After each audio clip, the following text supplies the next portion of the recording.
So I'm here with Chip Znuff from legendary rock and roll band Enuff Z'Nuff. And Chip, I'm honored and privileged to get to talk to you today. I know you got a new album coming out. I'm so excited to talk to you about it.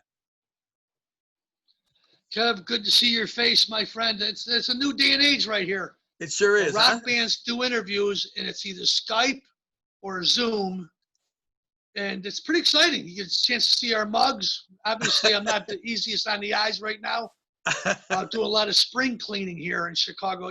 By the way, I'm talking to you from Blue Island, Illinois. Awesome. Home of the Blues Brothers. Yep. Absolutely. And Mario and the guys over at the Rainbow, too. They come from Blue Island as well. So a couple of good people that are out here, some nice little action. I can't take all the credit for putting Blue Island on the map. I think you have. It's nice to be talking to you, buddy. I got to say, I think you guys have definitely put Blue Island on the map. I give all the credit to you guys. I'll tell you. You know, I'll tell you, nice little town. A lot of artists out here, and you walk through, there's no problems. They're not rioting in the streets or anything. Everybody's getting along really well out here. And it's a potpourri of Polish, Mexican, Italians, Chinese, all living together and under one umbrella. The blacks, we all get along great. Small little town of about 18,000 people that love music and life. That's it. It's awesome. I mean, it's great to hear. You just wish that every community could be like that. You know, it's just, you spent your whole life in that community, and it's just, you see how everybody gets along, you know? Absolutely. Just wish there was more of that. So, you know, that's great. So, really excited to talk to you about Brainwashed Generation. July 10th, right? That's just around the corner here now. That's really close. It's hard to believe that we're putting a record out during all this stuff happening in the world right now, uncharted waters. And how are we going to navigate these waters? With a brand new record. I'm going to take the CD. I'm going to paddle my way out through the ocean. I'm going to make this happen, my friend. Got a good record here right now. And it's in a day and age where everybody's using computers. There's no feel or anything. It's a bunch of guys in a studio playing the parts, singing the parts, doing it together. That's very special in this day and age. The good old-fashioned way, right? The only way to get it done. That's right. We're making a real record, bro. Some of my questions for you today really involve that, you know, the whole process. I've worked in the industry for many years, you know, not from the recording side, but just the, you know, record labels, theaters, all sorts of things my whole life, you know, in Chicago. Yeah. And I just have seen the industry change so much. So some of my questions today for you have a little bit to do with that. And you're already kind of taking us right in there. So that's awesome, because it's changed so much, but yet we go back to the good old fashioned recording and put a CD out, and that's the best, you know? That's the best. Yeah, I like to do it. And there's a different approach that everybody's taking now, Kev. It's whether it's putting one song out at a time. I mean, sometimes it's easier for others to do that. I always thought that the wave of the future was going to be full-length record or CD, and along with that, a video for every single song. And then last but not least, touring around the country playing at least half that record along with your catalog. That's what I like to see. Maybe it'll happen like that one day, but would be a perfect world for me. You know, everything goes full circle, so I'm hoping for the same, to be honest with you. You know, I miss the days, and I know you could appreciate this, you know, going to a record store on Street Date on a Tuesday morning, going to Rolling Stone, you know, going to Rolling Stone Records and buying whatever was out that day, and, you know, having something physical to hold in my hand, a CD to have in my hand, or a record, you know, to go and buy that CD or that record and bring it home. And rather than, I don't feel like I own something when I have a stream of air, you know, I really feel like I need to have a CD in my hand. I agree with you. And it was a special day back in the old times when a band would come out with a record, you know, the new Queen was coming out, or Prince, and everybody would rush to the store and get the new Metallica record at midnight over at Hegwish Records. And those were the fun days. Tower Records would have all those special record store days, or Guns N' Roses coming out at midnight. You can pick up, you know, Use Your Illusion 1 and 2. It was just really, it's a real celebration back then, and honoring the art of music. And you don't feel that now because everybody's on their telephones, everybody's on social media. It's pretty much how you live. A lot of the people, not everybody, but a lot of people are like that, especially a new generation. So how do you get them? I think the only way to really do it is to take the show to the road. You got to play gigs. And then when people see those live shows, they make up their mind if they want it, because they're not going to see a lot of bands do it like we do it. Absolutely, absolutely. You know, it's getting them to put their phones down or turn their computers off and come out to a live show. That's what it's all about anymore. You know, you Yeah, got to see most it. people that go to when you go to a concert, I see the phone being used for primarily for just taking pictures, which is great because you like to have those memories. But to record the shows on it, that's a little questionable because they don't really sound that great. The recordings of them. Maybe they're gonna one day Apple will come up with something where they fix it where your device will be like a miniature recording studio, and you can get great recordings live. But for the most part, it's just not the same experience. And who watches those videos anyway? Nobody really. Not a lot Right. of people see that stuff. So I like the old-fashioned way of going to the concert. It's okay to take a picture and stuff, but to record the show, you better have the right device, like at a Grateful Dead concert where everybody's got their own machines and stuff. Otherwise, it's not going to work, and you can't do that with rock bands. That's unheard of. So I think that our experience is going to see your favorite band and hearing it live right in front of you, where they actually are singing and playing. That's pretty special. And in Chicago, it's been so nice to be able to see you guys up close because I know you travel the world, you know, so it's been nice to be up front and center to see you guys because, you know, just it's not a privilege everybody gets living in Chicago and getting to see you guys all these years, you know, so. No, it's nice for us. And when I look back at that, uh, on these Chicago shows, a lot of we played some pretty big rooms out here, but in the last year and a half or so, we've been playing like the Arcada Theater in St. Charles, or Live Wire down on Milwaukee Avenue. These are rooms that are 1,000 people and less, and I like these small little intimate rooms too because people come out in droves. They want to see the shows, and I think that one day, with the good Lord's blessing, they'll come back to that, Kev, where we'll go back to live concerts. Everybody can celebrate together. Right now, the big shows, they're on hold. They're postponed. They're not canceled. And the smaller shows, they're moving forward. I think that we still got a good 3-4 months of some touring rock and roll this year. And just my lips to God's ears. Yeah, I mean, I looked at your lineup, and it was really refreshing to see that you guys have some shows booked that look like to be ready to go. Like, for example, I know in August, I think you guys are going into Iowa and doing a show, and I noticed that it looks like the show's happening because they talk about addressing the health issue and making sure everybody's safe. So it's not something that they're saying, hey, we hope this happens. It sounds like they're prepared to make it happen with Great White and Autograph and you guys. Yeah, I heard about that show. That's a great one. And the social distancing will be really taken seriously at those shows. I don't think there'll be a meet and greet there, but it's a chance for people to get together outside and celebrate the great rock and roll and heavy metal that's out there. And we've been sequestered in our house with handcuffs on all this time. It's time to let our hair down. And I really believe that we'll have flattened the curve a little bit more at that time. And no one has any answers for anything, by the way. If you think about it, bro, I mean, we got protests and everybody's no problem doing that, and that's okay. But you can't go have to a restaurant and have food, Right. which is much smaller, or go to a church or synagogue or a mosque and say prayers. So there's a few things that I question about some of the rules and regulations that we're all having to abide by right now. But one thing I'll agree with is the mask, safe for everybody, and as long as you practice your social distancing, I think everybody will be just fine. You'll be able to go see concerts and enjoy a good rock and roll show. I'm looking forward to those days coming soon. I hope. I really, little by little, we're all just kind of, like you said, we're all trying to sit back and stay healthy and follow the health guidelines, and so we can get back sooner, so we can get back there and enjoy it, the masks and everything, so we can get back and enjoy the live, because it's just not the same, I mean, I know that you've done some things. I saw that you had done that part of that collaboration with Winger and several other bands. You guys had done that song online, which was really cool to watch and see. You guys look like you're having so much fun with that. Yeah, better days coming. Better days coming, right. Yeah, it was really great. It's nice to be able to sit in the room and work with heavyweight guys. Kip Winger is really smart cat. He went and got Richie Kotzen and of course Alice Cooper. You get him on a recording, you can't go wrong there. And Claus Mine from Scorpions. That was great. Right after I finished doing that, then I went in the studio with Johnny Anderson from Yes. Wow. And he's doing like a We Are the World type of a song. And I got Kip Winger on that too with me too, along with Gene Lupanti, and I think there's members of Genesis going to be on there. I heard that they were trying to get Robert Plant. So we've been doing some good stuff. And next week I'm in the studio with if I could brag a little bit, the drummer from Absolutely. Fear Factory, Michael, along with the bass player from Megadeth and the guitar player from Faster Pussycat, is it maybe, or maybe it's Bang Tango, but doing a really cool little project. And I don't know what they're going to call it yet. I got the Zen from Mars record that's going to be coming out soon, the Tyler record coming out soon with members of Cinderella and Collective Soul. There's some really good things I've played on.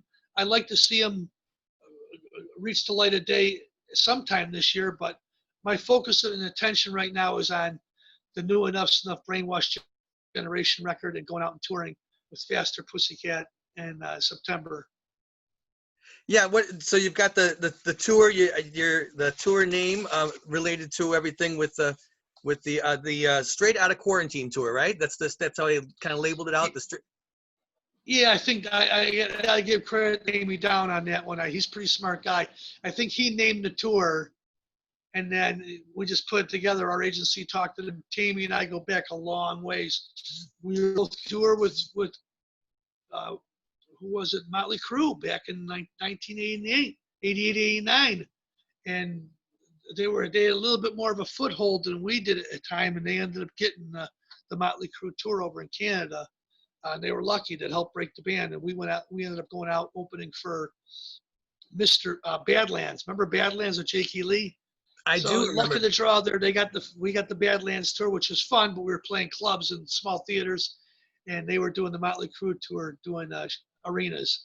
So he's been smart, and we've been hanging out ever since. Always we support each other. I talk about him on my massive radio show on the Dash Radio Network. Say good things about him all the time, and it's nice that we put together a couple of bands that collectively have sold a couple million records, had some hits on MTV, and go out and play these songs that people have grown up to love. After all these years, it's a miracle that we're out with Faster Pussycat. I gotta be honest with you. I'm looking forward to it. I think it's gonna be great. Well, that's one of the things I was going to comment on. I just think that over the last several decades, you've seen so many musicians' careers come and go, and you've got to be proud of the fact that in 2020 you have another Enuff Z'Nuff album coming out, added to the great catalog of albums, and that some of your fellow artists out there are still out there doing it with you guys. I mean, that's awesome.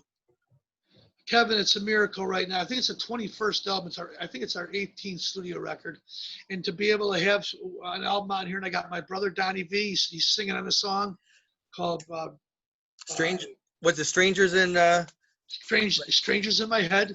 Yeah. He's also a co-writer on the song. We also wrote the first title track on Brainwashed Generation, which is called Fatal Distraction. So he's on a couple songs on the new record with me, and with all those heavyweights on there, Portnoy and Cheap Trick and Ace, even though it's an inaudible guitar track. I saw that, yeah. Yeah, all that stuff is, you put it all together. We put, by the way, Steve Ramone's playing a little guitar on the record as well. I think we put together a nice rock record here. And only time will tell where it's going to take us, but I'd love to do a video for every single song on the album and then put that out there. And that's also helping elevate the perception of the album, by the way, not just having to listen to the songs, but put on YouTube and you get the whole record in its entirety of videos. It's a pretty good idea, I think. Well, I mean, I love the way that you embrace the concept of the video, and I was going back and watching some of your older videos, some clips and stuff, some of the just like Letterman appearances, but some of the videos in the studio that you guys made, and they all were so well done.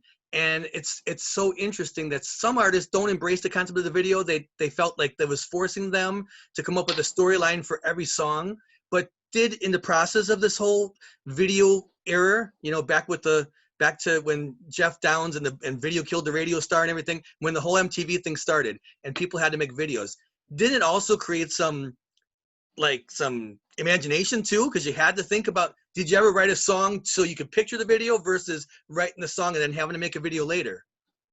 I don't think we look at that. I just look at songs as songs, and they paint their own picture. Right. But that's funny that you bring that up on bands making videos, because sometimes people listen with their eyes instead of their ears. Mm-hmm. And that's where the videos came in. They helped break a lot of bands. MTV loved that stuff.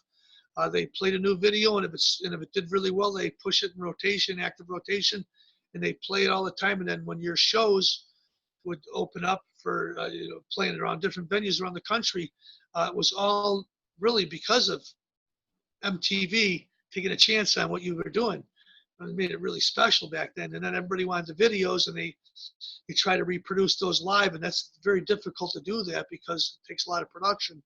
I Right. really believe that at the end of the day, when you turn a radio on or put a turntable on, listen to a CD, you don't see hair and people shaking their ass and smoke machines. Just hear about the songs. But in this day and age, people are like their capacity to listen to something for more than a couple minutes is very fragmented. So maybe a video is a good way to catch people's attention. You come up with a good storyboard to help enhance the song that you've written, and that can't be bad. No, I completely agree. I mean, I think it's a one more promotional, and it's amazing too if you go on. I'm with you as far as the old school promotion, but like you said, we almost gotta embrace some of the things that go on today in the world with, so YouTube, for example, like YouTube, people, millions of views on things. You get a video and it's played on certain formats like that someone's watching on YouTube, and you're just seeing the hits and the hits and the hits. It's got to be good to reach the Yeah, world. well, of course it is, because that helps the bands, and helps their road crew, and it helps the promoters, and it helps all the people that are helping these shows work around the country. It's like all these little spider jobs off of one gig. So it's great. You kidding me? Fantastic. Yeah. Something like that. That's the celebration I'm interested in right there. And right now, we've been sequestered in our houses all this time. When it does open up, it's going to be like the Wild Wild West. You're going to see a lot of people out there really, really push the envelope, and that gets exciting to me. I think that opens up a lot of opportunities. I can't wait. I tell you, I can't wait. So when you were making this record, well, how long has the record been in the making? I mean, I know you guys put, like you said, how many albums you put out, so many albums. It doesn't take too long between them sometimes. You guys have stayed very, some bands have been around for 30 years and put out 5 records, but you guys have had something out, every couple of years at least. How long has this record taken you to make? Not that long. We started the record in late October. We got back from our Live Nation tour with Jack Russell and Great White. We went right in the studio and started recording right there. So I had the radio show too, the Dash Radio Network I'm on every day. So on the Monster Rock, that takes up my time as well. And then I was doing other projects with other musicians I mentioned to you earlier. So I probably did the whole record in 2 weeks. Wow.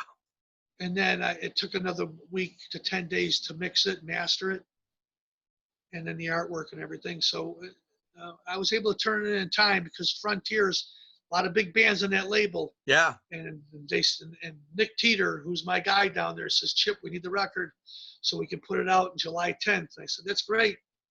I'll have it ready for you to go. And I pulled all the punches. I made sure I found places that would help me out, where I can find the optimum level of how I can push this record. And it's in the right direction as well. Not only with just the great musicians that help play on the album, having guys like Mike Portnoy and Dax Nielsen on the record, certainly it helps elevate the perception. But I wanted the record sonically to sound strong. And I think we captured that on this 10-song record, where it's really great fodder for what's happening in the world right now. I looked at the landscape and what our world's and how the change and everything that's happening, and I've taken that and turned it into song. That's I was listening to the music, the tracks and everything, and I can very well hear that. It was exciting to hear new music for starters, and then to hear how it's all weaves together. It's been a really cool experience to listen to the music and be excited about. Yeah, we were recording a lot of it at my studio here. I'm in the south side of Chicago, and this is my place. Can you see anything? Yeah. Oh yeah, absolutely. Yeah. Yeah. So you got stuff all over here. I didn't. By the way, I didn't set up any of this stuff. By the way, this was all done by my better half. But he's got good pictures. You got nice little memorabilia in here, and I can just come through here and enjoy myself. Here's my studio. I don't know if you can see that. Yep. But here's where I record. That's how I record the records, and then basically what I'm doing here is I'm living in a house that's like a house of ill repute. I'm just making music every single day over here, doing my radio show, and then when I'm on tour, I'm gone for 2-3 months at a time, and I come back, and here's what I come back to. By the way, that's a signed Mick Jagger right there. Jagger signed it for me back in '83. and this is one of the shows at the now defunct Doubledore, one of the greatest clubs of all time. I've seen the Stones play there 4 nights in a row, sold out. Pumpkins, Cheap Trick, Yeah. Foo Fighters, everybody's played Doubledore. It's no longer now. I've never gotten to see one of the classic rock shows there, like one of the big ones like that. I know that when the Stones came, I know they put up a sign, they called them something else and said tickets on sale today, but the insiders knew it was the Stones and they went to the show. I never got to see one of those classic shows, but I've been to many, many, many shows at the Doubledore. And yeah, it's what a cool venue that was, you know? Absolutely. So intimate. Yeah, one of the greatest places I've ever played. And I gotta tell you, wonderful moments there. And of course, another local place. I was too young to actually spend time there. I grew up right maybe 10 minutes near there, but the Thirsty Whale. I was a couple years too young to be going to the rock shows, but I grew up just down the road from the Thirsty Whale. Yeah, a guy named Jim DeCanio owned the Thirsty Whale, and he really helped a lot of bands. He wanted to keep the problems off the street, so he thought the best thing to do was open up a club. It'd be great for him, for the kids, and also for his family. He's got children as well. So Jim opened up this club in River Grove, and then he had all the big bands play there. Everybody wanted to play there because it'd be jam-packed with trim every single night. They'd have an all-ages show and a 21 and over gig. I know we played there on Friday and Saturday. I don't know how we did it because we were beyond belief polluted back then, but we somehow would do these shows, and he'd pay us very well and take good care of us. And this is when we had hits on MTV. We would play this little club called the Thirsty Whale on a Friday and a Saturday night.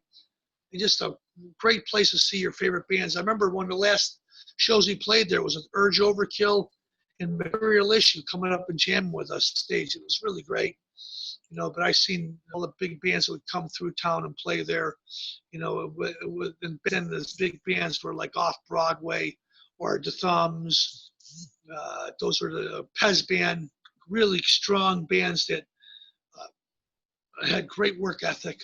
And it worked its way around. You had bands like Dirty Looks and Pumpkins, and everybody frequent this club. It was really known as the place to play. If you didn't play the Cabaret Metro with Joe Shanahan, you would play the Thirsty Whale with Jimmy DeCanio.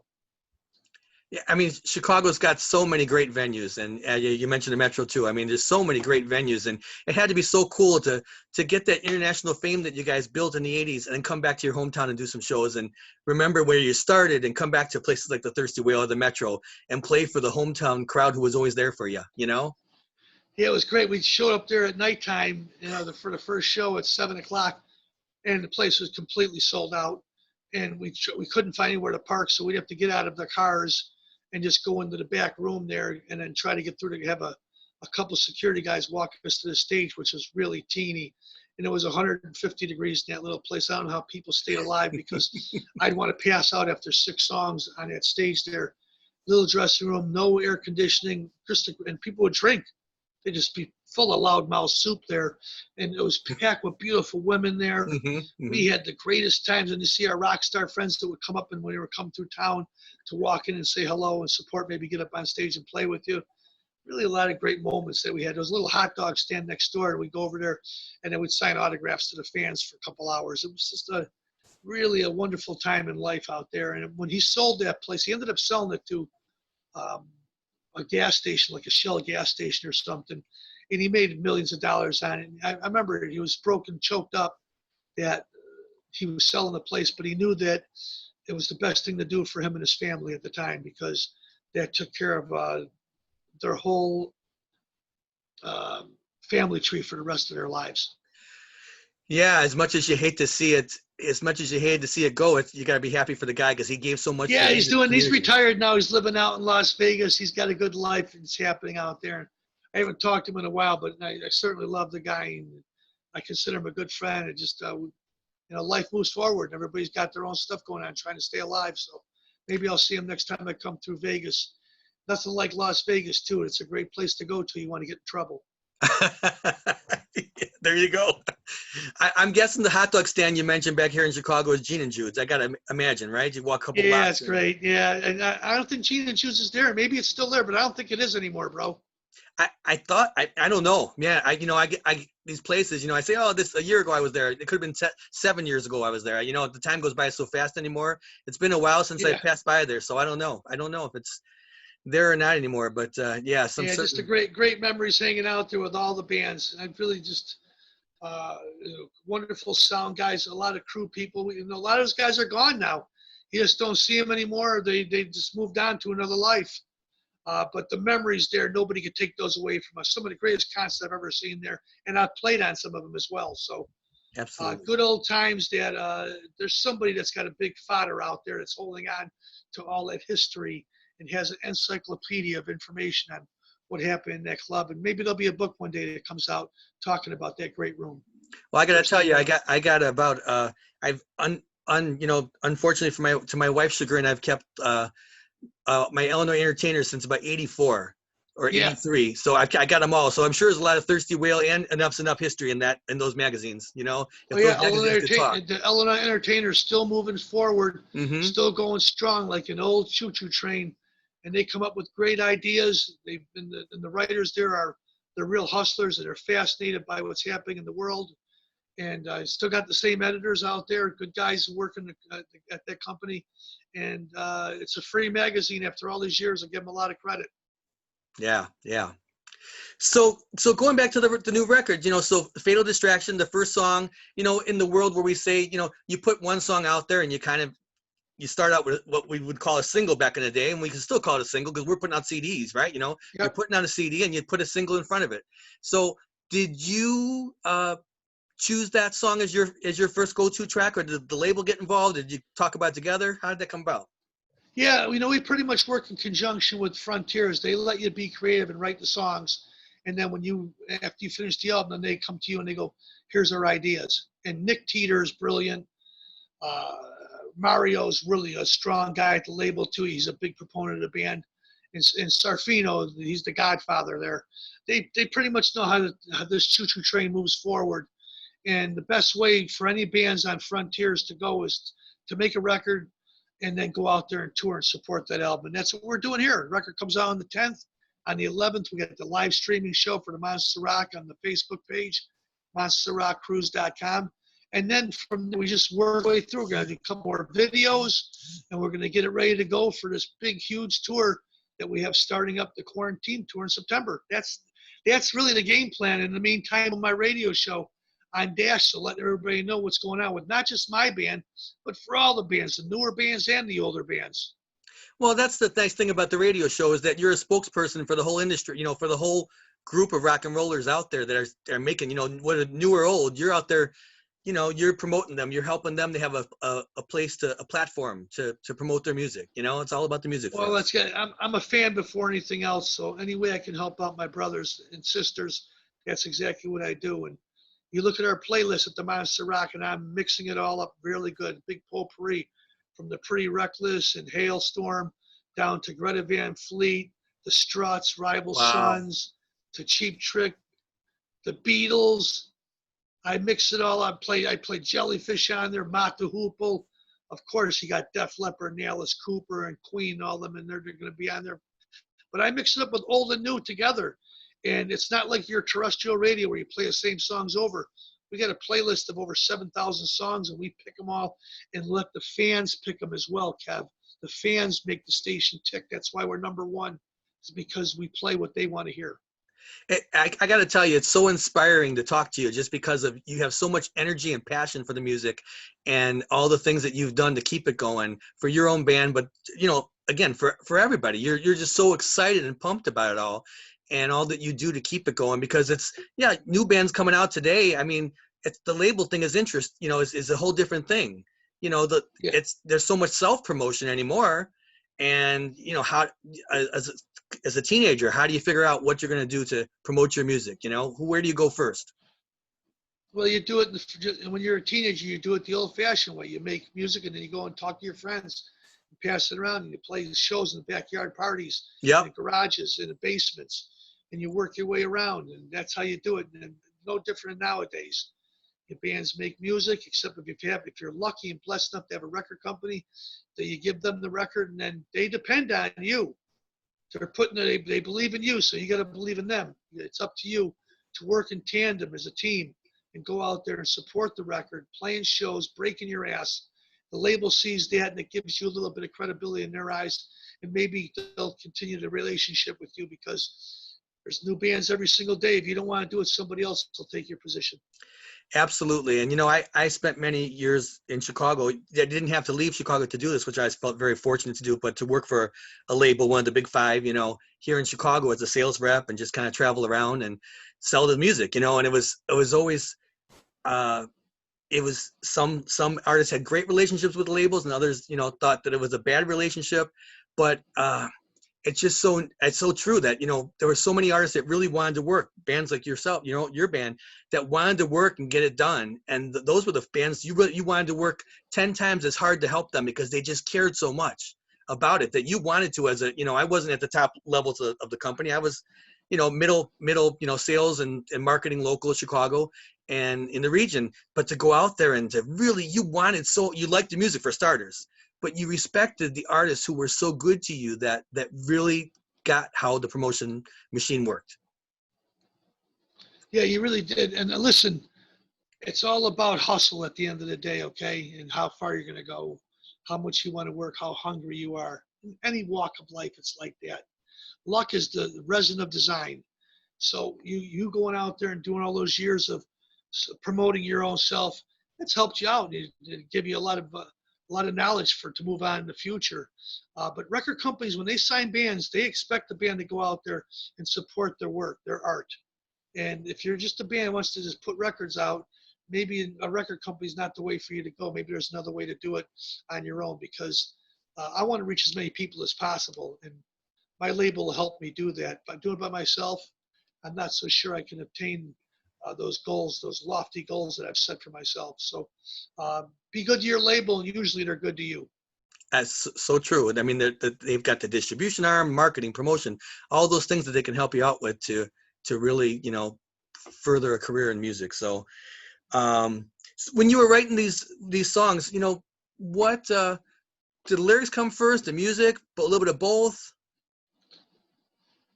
Kevin, I gotta be honest with you, songs are written all different ways, and it's usually I couldn't just pinpoint and go, yeah, it's music first. Uh-huh. It usually isn't music first. Sometimes it happens that way. It usually comes up with a story. You see something that's interesting and profound, and that one little small, whether it's a metaphor or a joint, an ashtray that's lit, lipstick on a glass. There's something that's going to be inspiring to you. And that's how it usually happens. It doesn't really happen one certain way. It happens a bunch of different ways. A lot of this record right here, for instance, on Brainwashed Generation, a lot of this stuff, the template of the songs were written with me just humming into my phone. And that was it. And then I brought it back home and then started deciphering things and putting it together. So it's wide open to interpretation every single time. I think that's when I write some music locally and everything. And I think that when I just let it go, that's when it's the easiest thing, when I don't try to overthink it. Like you said, just have a voice recorder, have a hum into the phone or something, or just I used to write like song leaders. I used to come up with titles. And like you said, it could be something in an ashtray, whatever. I would just think about, I'd look at my surroundings and just maybe come up with like 5 song titles a day. And then just try to write from that, just to give me, I didn't want to plan it. I wanted music to just happen organically for me, but just to kind of throw some ideas out there. I'm always looking at my environment, to just see what's, Yeah. So. And everybody has their own sense of balance. Everybody has their own idea on how they're going to do their own template, how they want to put things together, how they feel most comfortable. So for all songwriters out there, we're all musicians. We're just going around the world every single day and hopefully finding inspiration somewhere. And that's where the songs come from. And that's for all musicians as well. It's quite a challenge out there to come up with something new and fresh. It's all been done a bunch of times, but it's about interpretation, and it's about the timbre that you carry as a person. It comes to everybody within time. I know a lot of cats, they go weeks and months without writing one song, and they write 10 in a week. So you'll find inspiration when it comes through. Just kind of keep your eyes open and keep your nose to the grindstone, and you'll have an opportunity to find greatness. Believe me, you will. We all have. We have all touched on it. Everybody has it in them. That's great advice for songwriters out there for sure. It's great advice. It's great advice. Going back, you said a little bit ago, you said about 2 weeks, you said you were working in the studio to get this record finished. Now, the songwriting, when you put the songs together, thinking about over the course of a year, or did you sit down with divine inspiration for those 2 weeks and say, here's my songs, I'm writing them, I'm recording them, I'm producing them, or have these songs been building in your head for a long time that they kind of came to in that short period? Some of it's stuff that was written a while ago, and other stuff is new. And it just came from different places. I'll tell you, when I was making the record, I just was putting down ideas. That's it. And then when I got to about 20, 25 ideas, then I started, you know, pulling things apart and dissecting stuff and adding and subtracting. Before that, though, no, I wasn't thinking of anything like that. I wasn't talking about making I just want to make a record of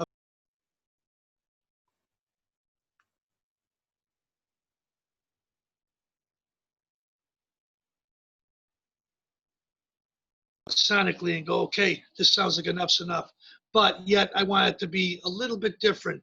And I toned down a few things. The guitars, even though they're heavy, it's not a ton of overdubs. It's not 10 guitars and 12 guitars on the record. It's 2 or 3. On the vocals, same thing, not a ton of overdubs. But the harmonies are still there and it's still subtle.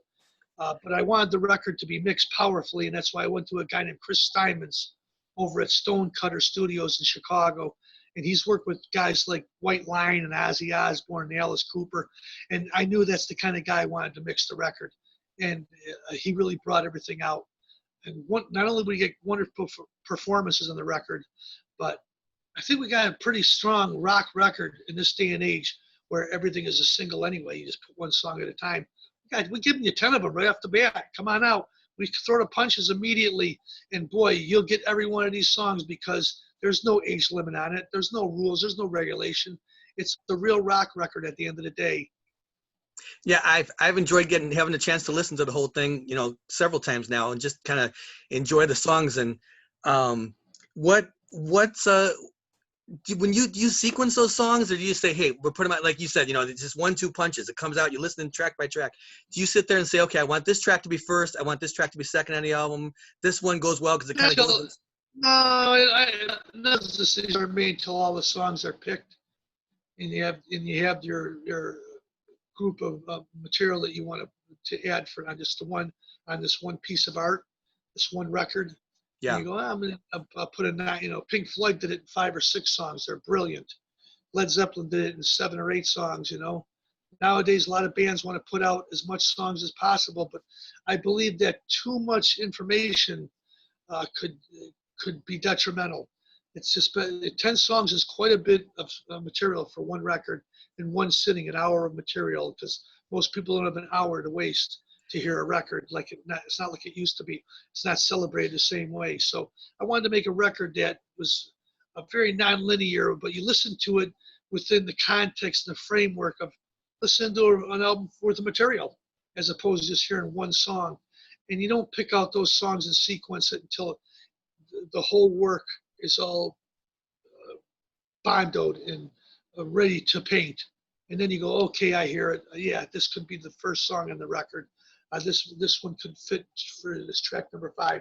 You really don't know that. I don't know anybody that makes a record and it's all sequenced in their head before they put the record out. But maybe there are artists that are geniuses that have done that, like Pink Floyd, Dark Side of the Moon, or Led Zeppelin, or Queen, Sheer Heart Attack, where those records, there's a peak and a valley to all those songs and all those records. And that's what I tried to capture here. I wanted peaks and valleys, bring it up and bring it down like a roller coaster. And I think that I nailed it there. Yeah, no, I think it plays through very well. And so it's interesting because yes, the sequencing happens later on, but you write the songs, you don't worry about it at that point. But at the end, when it's all done, then you kind of shuffle them and say, okay, this one next to this one, that one.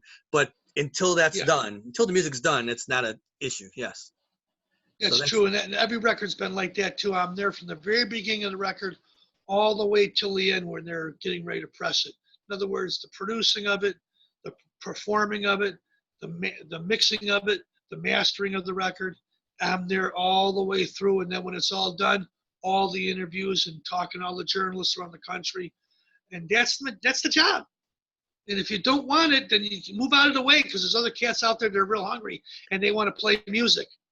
So that's it. At the end of the day, luck is when preparation meets opportunity. That's all it's about, my friend. Well, that's the exciting thing about watching the band's career is just that you are always there on the front line to promote it. Always everything you do. There's so much that you're out there doing. Talk just right now, the time that you've taken today to talk to me for a few minutes. Just that you're always out there promoting, and just you're your best salesperson. That's the job, Kev. I remember when I was younger, and Rick Nielsen saying, we're not all built to do this, but if the ones that are, go out and do it. And Bon Jovi saying, if you don't want it 365 days of the year, get out. And, those are words those guys have told me right to my face. And I got to say, they're absolutely right. It's a dedication. It's a special gift to be able to go out and make records every year and tour around the country. Not a lot of guys that can do it out there. For me to still be making records with Enuff Z'Nuff all these years, it's an absolute miracle, a gift from above. And I'm just grateful I get a chance to talk with you and the journalists around the country to let them know the new record's out and they're interested in what the band's doing. That means everything to me because this doesn't last forever, my friend. Yeah, no, it's very exciting that we've got new music to look forward to. And for fans of the band that always look forward to the harmonies, you touched on the harmonies for a moment there. The harmonies are great on this record. Like you said, you don't overproduce anything. You just put it's music. It's rock and roll, but those harmonies are right in there. And it's so neat to hear the harmonies of the band. That's one thing I can always say I've enjoyed so much about the band is hearing those awesome harmonies. And thank you very much, Kev. I appreciate that. You'll get those harmonies live in concert. Our band is pretty solid. They all can sing their ass off. Tori Stoff-Reagan on lead guitar, wonderful lead singer. Could be the lead singer of the band. He's that good. Alex Kane goes out there, plays guitar, brings the show every single night. We also have Steve Ramone, who plays with us when Alex is not with us. Wonderful singer, guitar player. And Daniel Benjamin Hill. That rounds out Enuff Z'Nuff. That's the band in the 21st century right now. And I hope that people are going to get a chance. If you like the old catalog, we'll be playing those songs as well because I respect that.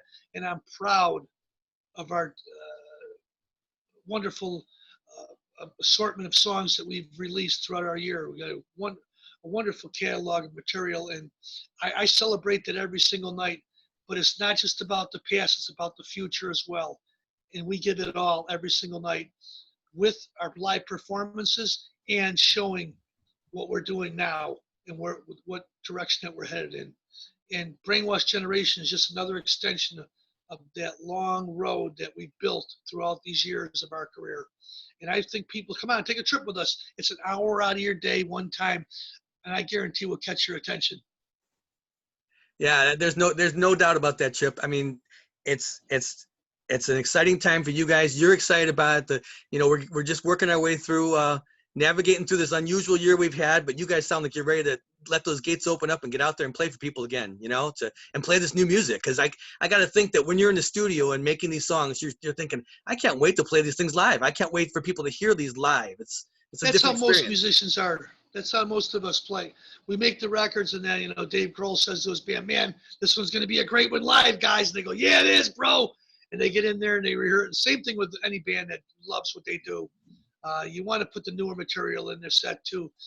For the big bands like the Aerosmiths out there and the Rolling Stones, they got to play those songs. They only get 2 hours on stage, and they have 2 hours of hits. So it's a tough sell for them. For other bands like us out there, we're able to go out there and navigate those waters by playing the early hits and then playing the newer songs that are out right now to show how the band has evolved. It's pretty special right there. We don't want to bore anybody. I don't want anybody going to the bathroom when they hear the newest single. So I mix it in there just right where you just don't know, and it sounds like it's fresh and it's new, and that's how we do it. We talk the dog off the meat truck every night. So I want, I just got a couple more quick questions for you. I really respect your time, and I want to respect your time tonight. At the end of a long day, and again, thank you so much for taking this time. I just wanted to ask you, if there was a time, you see a lot of bands doing recordings of doing live shows for maybe one of their older records, and then playing the new stuff too. is there any one record that's, I mean, I know they're all your babies, those records. So is there any one record though that sticks out a little more that like, boy, if we could just do a Metro show, or we could do a show here or there and play the new stuff and then play one whole album in its entirety? Is there a record that would stick out in your mind in your career?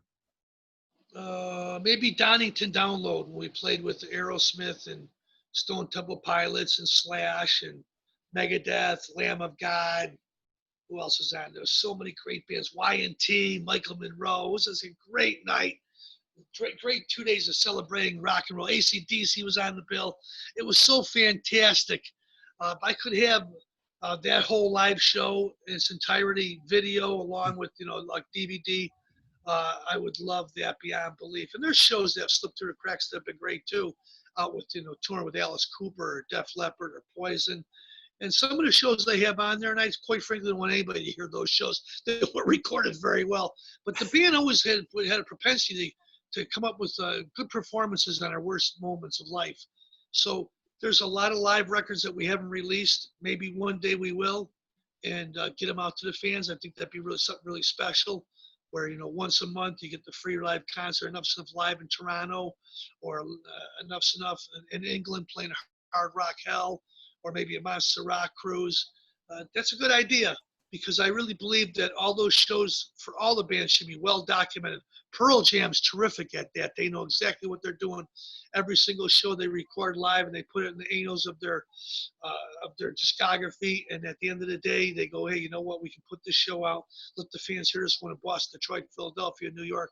That's something that's a good template for any band to follow if you wanted to put out live shows and concerts through your career. And the fans, it's funny how, like you mentioned Pearl Jam, they know the shows. I mean, the diehard fans say, oh, Philadelphia in 92, that show was the pinnacle for them. And this show, and they know so it's, you think, oh, maybe is it too much? It's never too much. Bands love that kind. I mean, the fans love that kind of stuff to have. Yeah, it's great. It's like Bob Dylan or the Grateful Dead, Black Crowes in the old days. It's a movement. People want to get into that, and they love their bands and they support them. And I have nothing but respect for Pearl Jam, by the way, too. Hung out with Mike on the last tour I did with Ace Frehley. He came out and jammed with us, and we did Detroit Rock City together. Just a wonderful talent there. I think a lot of bands, sometimes you got to look at the big boys and use that as a template on where you're going to take your career. Right. Well, Chip, certainly I'm super excited to see you guys making music this year. And I know there's a lot of Enuff Z'Nuff fans who will be watching this saying, hey, there's a new record coming out just a week and a half away now. And then some live shows and just some good music to look forward to. Good times being back together, community, like you said, people just getting back out there and enjoying some good old rock and roll.